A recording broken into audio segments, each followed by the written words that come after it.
నమస్తే తెలుగువారి మన Sakshi news. Welcome to quality education show. Quality education కి సంబంధించి ప్రెసెంట్ యుఎస్ లో ఇండియన్స్ రోల్ ఏంటి, దీనికి సంబంధించి డిస్కస్ చేయడానికి మనతో పాటు ఉన్నారు వెంకట్ ఇక్కుతి గారు, IT professional and data scientist. Hello sir. Hello అండి, నమస్తే సార్. నమస్తే. ఈ మధ్య కనుక మనం చూసుకున్నట్టయితే అమెరికాకి సంబంధించి మనం రోజుకు ఒక షాకింగ్ న్యూస్ అయితే వినాల్సి వస్తుంది. ఈ మధ్య అయితే టెక్సాస్ లో ఒక భారతీయుని హేటెడ్ తో చంపేయడం కూడా జరిగింది. సో ఇంత హేటెడ్ అసలు రీజన్ ఏంటి, ఇంత హేటెడ్ రీజన్ కి? అది బాధాకరమైన విషయమేనండి. I think is from Hyderabad అనుకుంటాను. ఎల్బీ నగర్ ఏరియా అతన్ని చంపేశారు. ఒక గ్యాస్ స్టేషన్ లో పనిచేస్తున్నారు. అతను ఒక డెంటల్ డాక్టర్. సో అమెరికా వచ్చి మాస్టర్స్ చేసి సంథింగ్ బిగ్ అంబిషన్స్ తో వచ్చేసి ఒక పార్ట్ టైం జాబ్ చేస్తూ గ్యాస్ స్టేషన్ ఎక్కడో మరి చనిపోవడం అనేది బాధాకరమైన విషయమే 100%. అందుకనే మనం మొట్టమొదటి నుంచి చెప్తున్నాము, ఇల్లీగల్ గా ఏ పని చేయకండి అని చెప్తున్నాం. మనం మొట్టమొదటి ఈ షో స్టార్ట్ చేసినప్పటి నుంచి ఇప్పటి వరకు కూడా మనం చెప్తుంది ఒకటి, లీగల్ గా అమెరికాలో ఏ పని చేసినా పర్వాలేదు. లీగల్ గా, I'm using that word again, legal గా ఏం చేసినా ఇబ్బంది లేదు. America is a great country. So ఇక్కడ మనం వచ్చి ఈ ఇల్లీగల్ పనులు చేయటం వల్ల ఇలాంటి సమస్యలు అనేవి వస్తున్నాయండి. ఫస్ట్ ఆఫ్ ఆల్, సో ఈ సమస్యలు మనం రాకుండా ఉండాలి అంటే మాత్రం 100% ఈ స్టూడెంట్స్ ఎవరికి వాళ్ళు వాళ్ళ సెక్యూరిటీ వాళ్ళు చూసుకోవాలి. ఫస్ట్ స్టెప్ ఈజ్ అది మోర్ ఇంపార్టెంట్. నెక్స్ట్, ఇల్లీగల్గా పనిచేయడం అనేది మానేయాలి. ఒక క్యాంపస్లో వాళ్ళు 20 గంటల పాటు అఫీషియల్గా పనిచేసుకోవచ్చు. యాక్చువల్గా అమెరికన్ రూల్ ప్రకారం ఒక స్టూడెంట్ క్యాంపస్ లో టీచింగ్ అసిస్టెంట్ గా కానీ ఇంకోటి కానీ ఏదైనా సరే ఆ ప్రెమిసెస్ లో మాత్రం 20 గంటల పాటు లీగల్ గా పనిచేసుకోవచ్చు. హ్యాపీ. సో అలా కాకుండా బయట పనిచేద్దాము అనుకున్నారు అనుకోండి, ఈ మధ్య కాలంలో ఎన్ని జరిగాయి చెప్పండి? చాలా జరిగాయి. ఆల్మోస్ట్ లైక్ సో మెనీ ఇలాంటివి జరుగుతున్నాయి. ఇలా జరుగుతున్నప్పుడు పేరెంట్స్ కానీ స్టూడెంట్స్ కానీ వచ్చేటువంటి వాళ్ళు కానీ కొంచెము జాగ్రత్తలు, security is the more and more important అనేటువంటిది పెట్టుకుంటే చాలా మంచిగా ఉంటుంది. ఫస్ట్ ఆఫ్ ఆల్, అదర్వైజ్ ఇలాంటి న్యూస్ మనం అట్లీస్ట్ వారానికి ఒకటి వింటున్నామేమో అనిపిస్తుంది. కొంచెం బాధాకరంగానే ఉంది పరిస్థితి చూస్తుంటే. అంటే ఇవన్నీ వాళ్ళ జాబ్స్ ని మనం లాక్కుంటున్నాము అనే అది మన మైండ్ లో పెట్టుకుని అలా చేస్తున్నారు అనుకోవచ్చా? ఆ ఉద్దేశంతో ఏమైనా? పర్సనల్ గా అయితే నా ఉద్దేశం కూడా అదేనండి. పర్సనల్ గా బికాస్ ఎందుకు అలా చెప్తున్నాను అంటే, ప్రతి దేశంలో కూడా చదువు లేకుండా ఉండేటి వాళ్ళు కొంతమంది ఉంటారు. అంటే ఏదో చిన్న చిన్న హోటల్లో సప్లైర్ జాబులు చేసుకుంటూ అవి చేసుకుంటూ ఏదో చెవులు చేసుకునే వాళ్ళు ప్రతి దేశంలో ఉంటారు. అది అమెరికా కాదు, ఇండియా కాదు, ఎక్కడైనా ఉంటారు. సో మనము అమెరికాకి అక్కడ బీటెక్లో ఏవో డిగ్రీ చేసి ఎంఎస్ డిగ్రీ అంటే మాస్టర్స్ కోర్స్ చేద్దాము అనే ఉద్దేశంతో మనం వచ్చి వాళ్ళ జాబులు తీసుకుంటే వాళ్ళు ఎట్లా బతుకుతారండి? ఫస్ట్ ప్రాబ్లం ఈజ్, మన ఇండియాలో లాగా ఉండదు. అమెరికాలో 20 ఏళ్ళు 22 ఏళ్ళు వచ్చిన తర్వాత ఆ స్టూడెంట్స్ పేరెంట్స్ మీద డిపెండ్ అవ్వరు. వాళ్ళే బతకడానికి ప్రయత్నం చేస్తారు. సో ఇండియాలో ఏమైంది, పేరెంట్స్ డబ్బులు ఇస్తారు, పేరెంట్స్ మీకు తెలియదేమి కాదు. సో అమెరికా సిస్టమ్ అది డిఫరెంట్. వాళ్ళు బయటకు వచ్చేస్తారు 20-21 ఇయర్స్ వచ్చినప్పటి నుంచి ఇండిపెండెంట్ గా ఉండడానికి ప్రయత్నం చేస్తారు. వాళ్ళకి చదువు అంతగా లేదనుకోండి, ఏ హోటల్లోనో మోటల్లోనో గ్యాస్ స్టేషన్లోనో ఎక్కడో ఏదో పని చేసుకుంటూ ఉంటారు. మనం ఆ పని లాగేసుకుంటే వాళ్ళు ఎక్కడ బతుకుతారు? అక్కడ వాళ్ళకి కోపం వస్తుంది. ఫస్ట్ ఆఫ్ ఆల్ అక్కడే మెయిన్. ఇప్పుడు మీకు ఎందుకండి, చిన్న ఎగ్జాంపుల్, హైదరాబాద్ లో మార్వాడీస్ గో బ్యాక్ అని చెప్పి last Vicco before last Vicco agitation చేశారు కదా. ఒకే దేశంలో ఉన్నటువంటి ఒక రాష్ట్రం వాళ్ళు వచ్చి ఎన్నో సంవత్సరాల నుంచి వాళ్ళ పను వాళ్ళు చేసుకుంటుంటేనే లోకల్ ఉన్న వాళ్ళకి నచ్చక గో బ్యాక్ అని యాజిటేషన్స్ చేశారు. మరత్వాడ వాళ్ళు వెళ్ళిపోమని చెప్పి ఇక్కడ చేశారు. ఎక్కడంటే బాంబేలో చేశారు, ఢిల్లీలో చేస్తున్నారు. ఇట్లా సంథింగ్ అంటే ఒక దేశంలోనే ఒక రాష్ట్ర ఒక భాష ఇంకో వస్తేనే ఉన్నప్పుడు ఒక దేశం నుంచి వచ్చి వాళ్ళు చెయ్యకూడదు, లెక్క ప్రకారం పని చెయ్యకూడదు. అలాంటిది ఇల్లీగల్ గా చేస్తుంటే ఎవరికైనా కోపం వస్తుందండి. అందుట్లో కాకపోతే ఏంటంటే మన సెక్యూరిటీ మనం చూసుకోవాలి కదా. వాడు తుపాకి తీసుకొచ్చి కాల్చేంత దాకా మనం అంత తెచ్చుకోవడం ఎందుకు? ఫస్ట్ ఆఫ్ ఆల్, అర్ధరాత్రి 12 గంటలకి షాప్లో పనిచేస్తుంటే వాడు డ్రగ్స్ తీసుకుంటాడో లేకపోతే ఇంకోటి చేస్తుంటాడో, we don't know all these things. అందుకని ఎవరైనా స్టూడెంట్ అనేటువంటి వాళ్ళు ఇల్లీగల్ గా ఏ పని చెయ్యొద్దు. వాళ్ళ సెక్యూరిటీ వాళ్ళకి చాలా ఇంపార్టెంట్. అర్ధరాత్రి 12 గంటలకి బయటికి వెళ్ళాల్సిన అవసరం లేదు. ఫస్ట్ ఆఫ్ ఆల్ ఇవన్నీ మాత్రం అలవాటు చేసుకోవాలండి. లేకపోతే చాలా కష్టం అయిపోతుంది. ఓకే. అంటే మీరు యూఎస్‌కి 90స్‌లో వెళ్లారు కదా! అప్పుడు సిట్యుయేషన్ ఎట్లా ఉంది? అప్పుడు అది 90s కాదండి. మాకన్నా ముందు డాక్టర్స్ వెళ్లారు. 1975 నుంచి ఇప్పటికి కూడా 42% of American doctors from Indian origin. ఇప్పటికి కూడా అది లెక్క. అంటే ఏంటి 42% మంది క్లోజ్ టు డాక్టర్స్ ఉన్నారు. ఎంత రెస్పెక్ట్ ఇస్తారు. మనం ఏ హాస్పిటల్‌కి వెళ్ళినా అట్‌లీస్ట్ ఒక 10, 15 మంది ఇండియన్ ఆరిజిన్ డాక్టర్స్ మనకు కనపడతారు. మనం 90స్‌లో 94, 95లో H1 స్టార్ట్ అయినప్పటి నుంచి అప్పుడు ఈ Y2K ప్రాబ్లమ్ అవి వచ్చినప్పటి నుంచి ఐటీ వాళ్ళు వచ్చేసారు.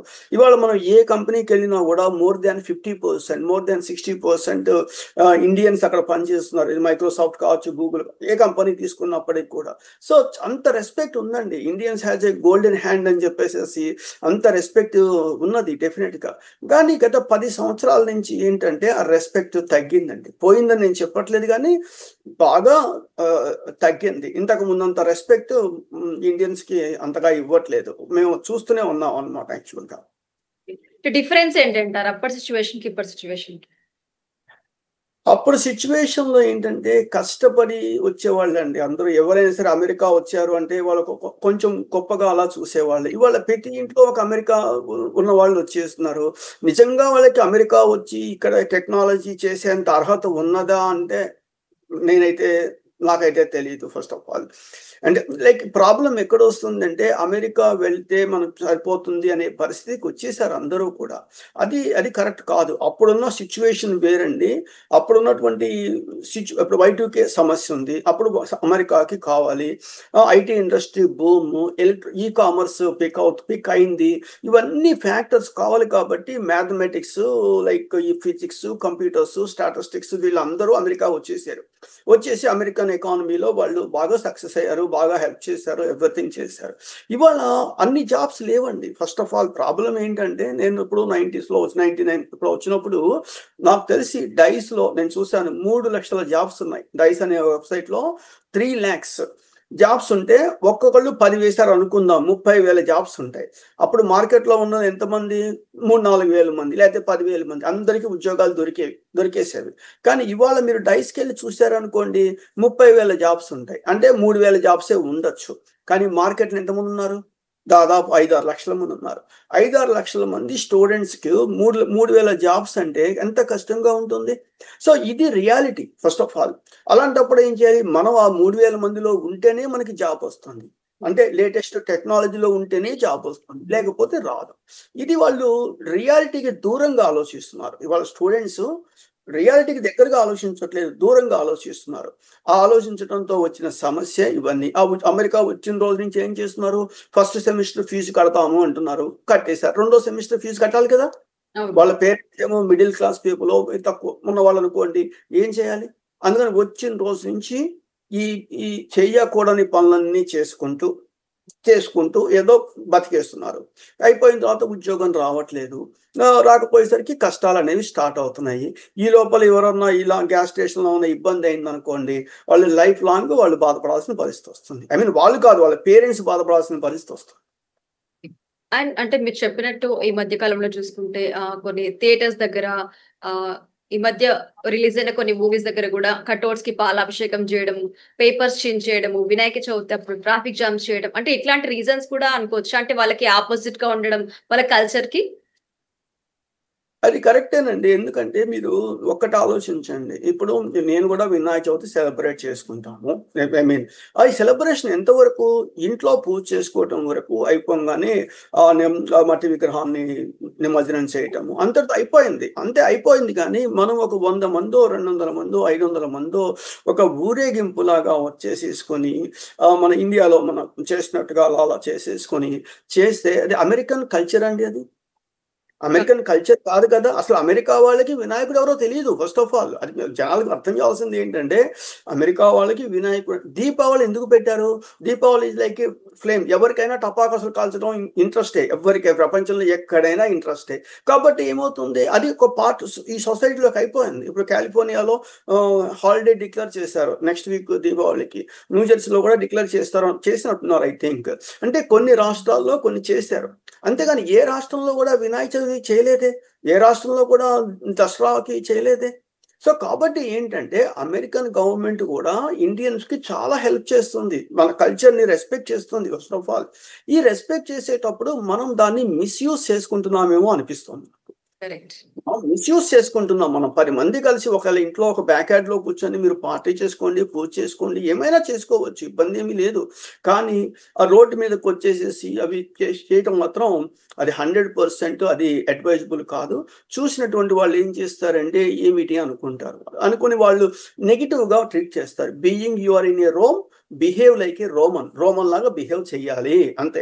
అంతేగాని నేను వచ్చేసేసి ఎందుకండి, ఇప్పుడు కొన్ని చోట్ల చూడండి, వీ హేట్ ఇండియన్స్ అని ఫస్ట్ టైం మేము చూస్తున్నాం, కార్ల మీద పెట్టుకొని తిరుగుతున్నారు. Don't make Texas into India అని చెప్పేసి ఒకటి పెట్టుకుంటున్నారు. ఇవన్నీ ఎందుకు వచ్చాయి? ఇన్ని సంవత్సరాలు ఎప్పుడైనా చూసామా? అసలు అలాంటి పదాలు చూసామా? లేదు. ఇవాళ ఎందుకు వచ్చాయంటే, మనకి మితిమీరినటువంటి అభిమానం అనుకోవాలో లేకపోతే ఇంకోటి అనుకోవాలో నాకైతే తెలియట్లేదు. కానీ ఇది మాత్రం 100% కరెక్ట్ మాత్రం కాదు. ఇవాళ ఇండియన్ పర్టికులర్లీ యూత్ వాళ్ళు ఇప్పటికన్నా రియలైజ్ అవ్వాలి. ఇప్పుడు రియలైజ్ అవ్వకపోతే ఏమిటంటే, ఇప్పుడు సపోజ్ మేము ఎప్పుడో వచ్చాము, సిటిజన్షిప్ తీసేసుకున్నాము, మేము కూడా దూరం అయిపోతున్నారు. వాళ్ళ సిటిజన్స్ చాలా మంది దూరం అయిపోయారు. మనకి ఎందుకు వచ్చిన గొడవలే అనే పరిస్థితికి వెళ్ళిపోయారు. సో ఇంకా వాళ్ళకి ఎవరు చిన్న హెల్ప్ కావాలన్నా కూడా హెల్ప్ కూడా చెయ్యలేని పరిస్థితిలోకి వెళ్ళి తెచ్చుకుంటున్నారు ఫస్ట్ ఆఫ్ ఆల్. అది సో అంటే అట్లాంటివి జరిగినప్పుడు యాక్షన్ తీసుకునే అవకాశం ఉంటుందా వాళ్ళ పైన? తీసుకుంటారండి. ఇప్పుడు అమెరికాలో ఎలా ఉంటుందంటే, కొన్ని రూల్స్ అమెరికా చాలా బాగుంటాయండి. ఇప్పుడు సపోజ్ అమెరికాలోకి అడుగు పెట్టిన తర్వాత, అంటే మేము దాటిన తర్వాత, ఒక హాస్పిటల్కి వెళ్తే అమెరికన్ ప్రెసిడెంట్కి ఎలాంటి ట్రీట్మెంట్ ఉంటుందో, irrespective of visa, irrespective of all these things, ఈ క్యాండిడేట్ కూడా అలాంటి హక్కులే ఉంటాయి. అంత మంచి కంట్రీ అది, అంత బాగుంటాయి. సో కాబట్టి ఏంటంటే, ప్రతి మనిషికి వాళ్ళ హక్కులు ఉన్నాయి. కాన్స్టిట్యూషన్లో చాలా క్లియర్గా హక్కులు ఉంటాయి. మీరు మీ ఇష్టం వచ్చిన మతాన్ని పాటించవచ్చు, మీరు మీ ఇష్టం మతాన్ని చేయొచ్చు, అన్నీ ఉంటాయి. ఎక్కడ న్యూసెన్స్ చెయ్యనంత వరకు, బయట చేయనంత వరకు నో క్వశ్చన్ అన్నమాట. కానీ ఎప్పుడైతే బయటకు వచ్చేసిందో అరెస్ట్ చేస్తారు. చేసినా ఏం చేస్తారు, లైక్ ఒక 2-3 రోజులు లేకపోతే ఒక బ్లాక్ మార్కౌట్ అవుతుంది, లేకపోతే వాళ్ళు పారిపోతారు, వాళ్ళ చుట్టూ పరిగెట్టాలి. ఇవన్నీ జరిగాయి. ఇవన్నీ కూడా జరిగాయి. రెండోది ఏంటంటే, ఇప్పుడు ఇండియన్ సినిమా ఇండస్ట్రీ మీద 100% టారిఫ్ పెంచారు అన్నారు. ఇప్పటిదాకా $20, $30, $40 ఉన్న టికెట్ ఇప్పుడు అది ఏమైంది, డబుల్ అయిపోతుంది ఆల్మోస్ట్. ఇవన్నీ ఎందుకు జరుగుతున్నాయి? ఇవన్నీ జరగడానికి కారణం ఏంటి అంటే, మనం చేసేటువంటి పనులే. నేను సినిమాకి వెళ్తాను, సినిమా చూడండి నేను చెప్పట్లేదు.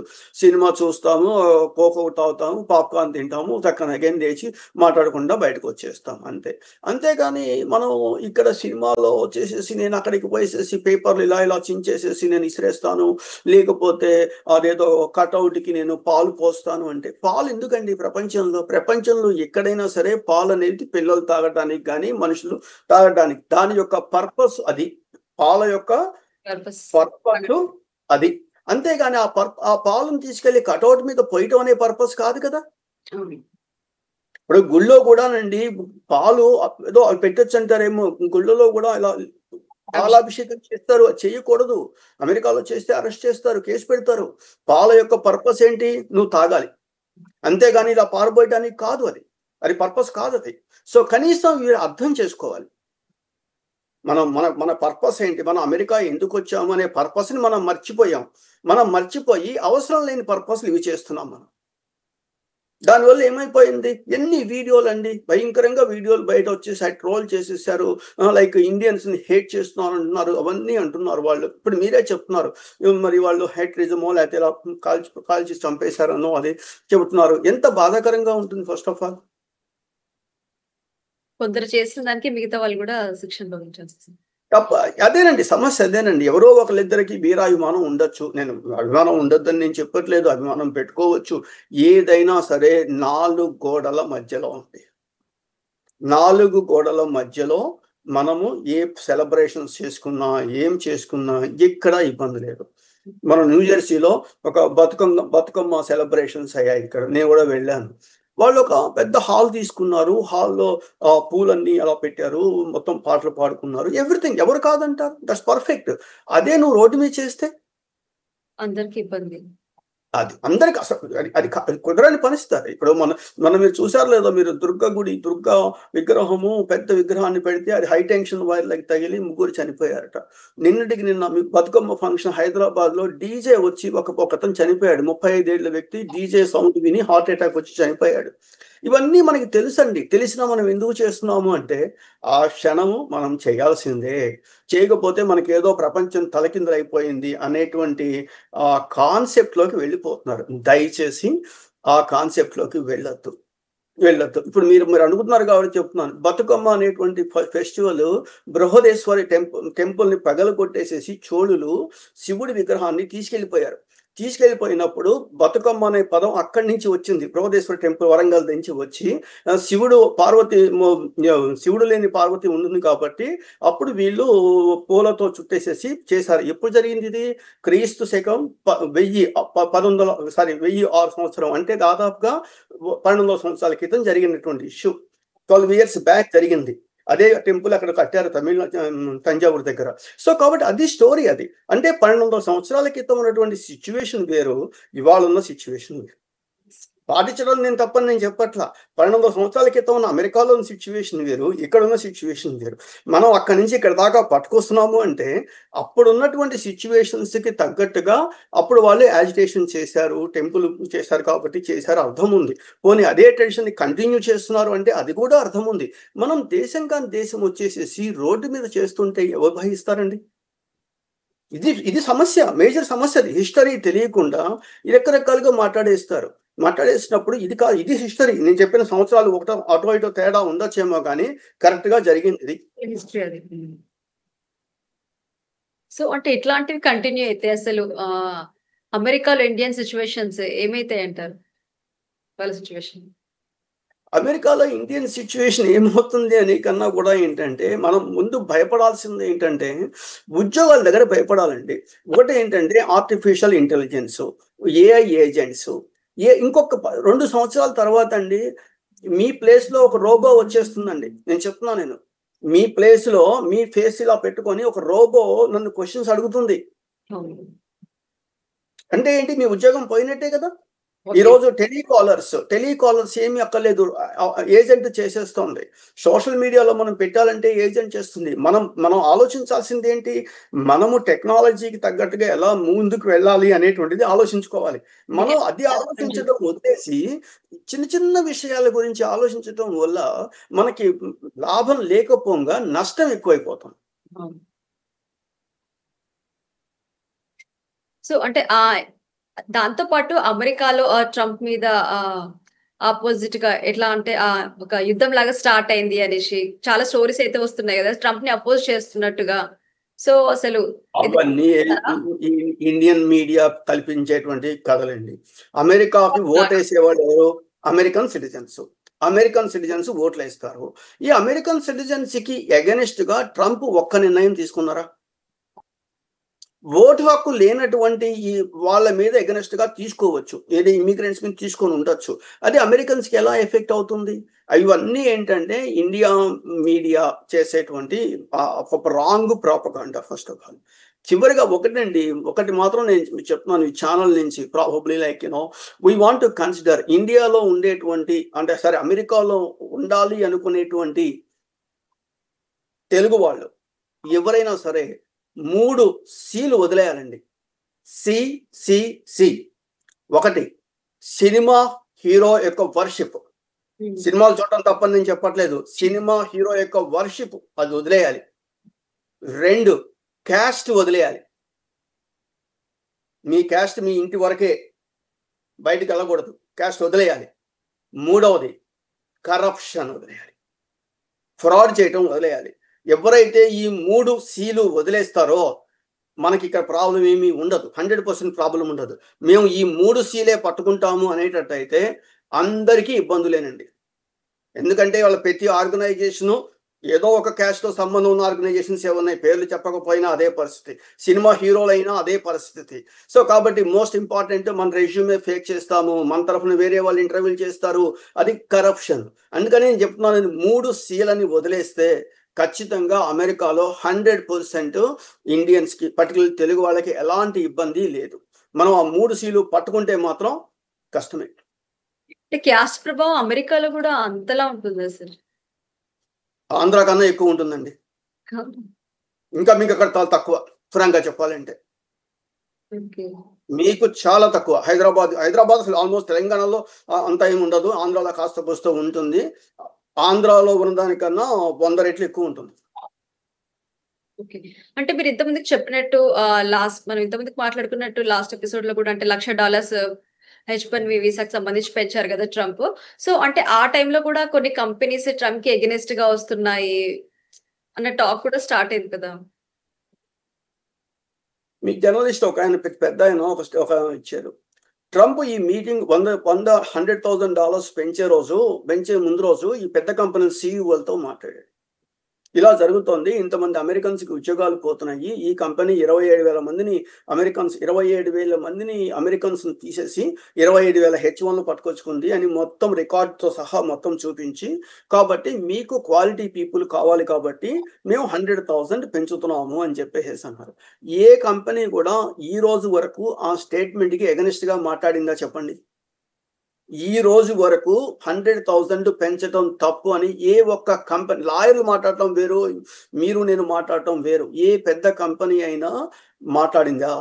మాట్లాడలేదు. సో కాబట్టి అదేమీ కాదండి, వాళ్ళకేంటి ఇప్పుడు ఫేస్బుక్ లేకపోతే అమెజాన్ లేకపోతే టెస్లా వీళ్ళకి 100,000 ఏముందండి అని కడతారు, అది ట్యాక్స్లో వాళ్ళకి కట్ అయిపోతుంది, పెద్ద ఇబ్బంది, ఎక్స్పెన్సెస్ కిందకి వెళ్ళిపోతుంది. ఎవరికి ఇబ్బంది? చిన్న కంపెనీలు, అంటే ఈ దేశీయులు, మన ఇండియన్స్ పెట్టుకున్న చిన్న కంపెనీలు ఉంటాయి చూసారా, వాళ్ళకి ఇబ్బంది. వాళ్ళు ఎవరిని తీసుకొచ్చుకుంటారు?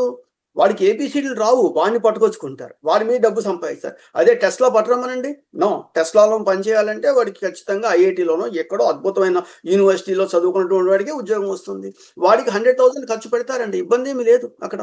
సో కాబట్టి అది ఒకటండి, మీ ఇంట్లోకి ఎవరు రావాలి, మీ దేశంలోకి ఎవరు రావాలి, ఇంత ఫీజు కట్టాలని మీరు డిసైడ్ చేసుకుంటారు. సో దాని మీద నేను అనుకోవడం అది అంతేమీ కాదు అని నేను అనుకుంటున్నాను. దానివల్ల ఏమైందంటే అమెరికన్స్ కొంతమందికి జాబ్స్ వచ్చే అవకాశం ఎక్కువ ఉంటుంది అనేది ప్రెసిడెంట్ ట్రంప్ యొక్క ముఖ్య ఉద్దేశం.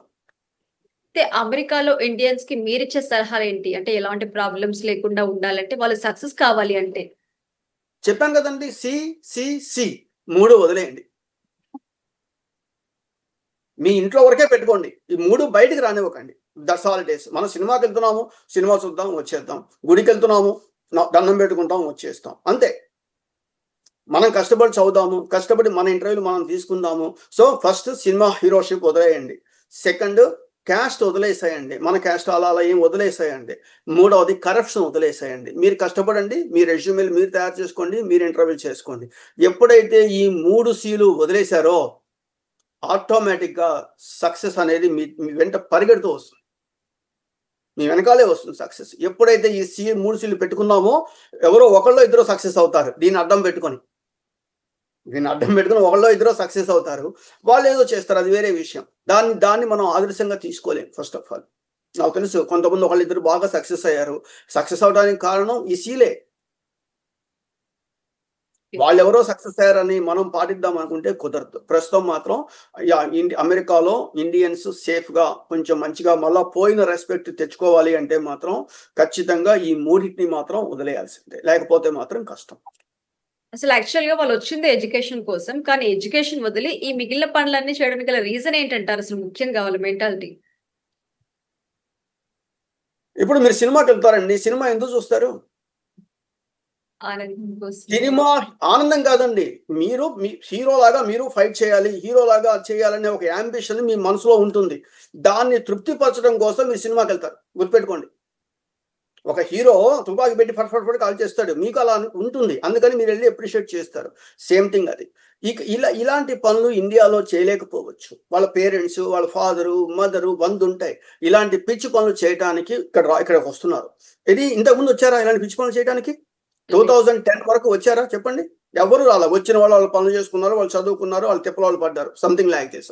ఈ 2010 తర్వాత ఏమైపోయింది? ఇంజనీరింగ్ కాలేజీలు ఎక్కువైపోయినాయి, ఫీ రీఎంబర్స్మెంట్లు వచ్చేసి చదువు వాల్యూ పడిపోయింది. చదువు వాల్యూ లేదు ఈ రోజు. లేకపోవడం ఏమైపోయింది, వాళ్ళకి బీటెక్ అంటే రాయడం చేతకాని వాడు అమెరికా వచ్చేస్తున్నాడు. వచ్చిన రోజు నుంచి వాడికి రోజుకు, మన ఇండియాలోనే ఏదో ఎలక్షన్ అప్పుడు ఏదో చేసినట్టుగానే ఆ రోజు వాళ్ళకి సినిమా హాల్కి వెళ్తే ఫ్రీ టికెట్, లేకపోతే ఇంకోటి పట్టుకొచ్చుకొని అక్కడ చేస్తారు. ఇవన్నీ వాళ్ళకి తెలియదా? వాళ్ళకి ఎప్పుడు అయిపోయిన తర్వాత, డిగ్రీ అయిపోయిన తర్వాత ఒక్కసారి లోన్ షార్ట్ అవుతుంది, ఈఎంఐలు కట్టాల్సి వచ్చే రోజు, ఆ రోజు వాళ్ళ ఫాదర్ మదర్ అడిగినప్పుడు వాళ్ళకి తెలుస్తుంది. ఆ రోజు దాకా నాకు తెలుసు, మా 2-3 అడుగుతున్నారు మొన్న సార్ ఈఎంఐలు స్టార్ట్ అయిపోయినాయి, నీకేమొచ్చు అంటే నాకేమీ రాదు సార్. నువ్వు ఏం నేర్చుకున్నావు అంటే ఏమీ నేర్చుకోలేదు. మరి ఏం చేసావంటే ఏదో చేశాం సార్, బతకాలి కదా అనే పరిస్థితి. సో ఇలాంటివన్నీ పోవాలండి. వాళ్ళు ఒక ఫిక్స్డ్ గోల్తో అమెరికా వస్తే 100% వాళ్ళు సక్సెస్ అవుతారు. 100%. కనీసం ఇప్పుడు మళ్ళాంటి వాళ్ళం మనం చెప్తున్నామండి, చెప్తున్నప్పుడు జనాలు కొంచెం అన్న 1% వెంకట్ చెప్పిన దాంట్లో నిజం ఉందా, 1% వాళ్ళు ఆలోచించారు అనుకోండి, అప్పుడు వాళ్ళకే అర్థమవుతుంది, ఓ చెప్పింది కరెక్టే కదా, మనం ఎందుకు కాకూడదు. నేను ఒకరికే చెప్తానండి, నాకు నేనే హీరోని గుర్తుపెట్టుకోండి. నేను ఎవరికి జే కొట్టను, నాకు అవసరం లేదు. ఈ పిల్లలు కూడా అదే పరిస్థితి. వాళ్ళ జీవితంలో వాళ్ళే హీరో అవ్వాలి. అంతేగాని మనం వేరే వాళ్ళకి జై కొట్టినంత వరకు వీళ్ళు ఎప్పటికీ హీరోలు కారే, ఎప్పటికైనా సరే. సో కాబట్టి make sure that they are the heroes for their life. మీరు చెప్పినట్టు 1% కూడా కాదు, 100% కరెక్ట్ యాక్చువల్ గా. Thank you so much sir, valuable information ఇచ్చినందుకు. ఇది ఇవాళ ఎపిసోడ్. మరొక ఎపిసోడ్ లో మళ్ళీ కలుసుకుందాం. అంతవరకు చూస్తూనే కీప్ వాచింగ్ సాక్షి టీవీ.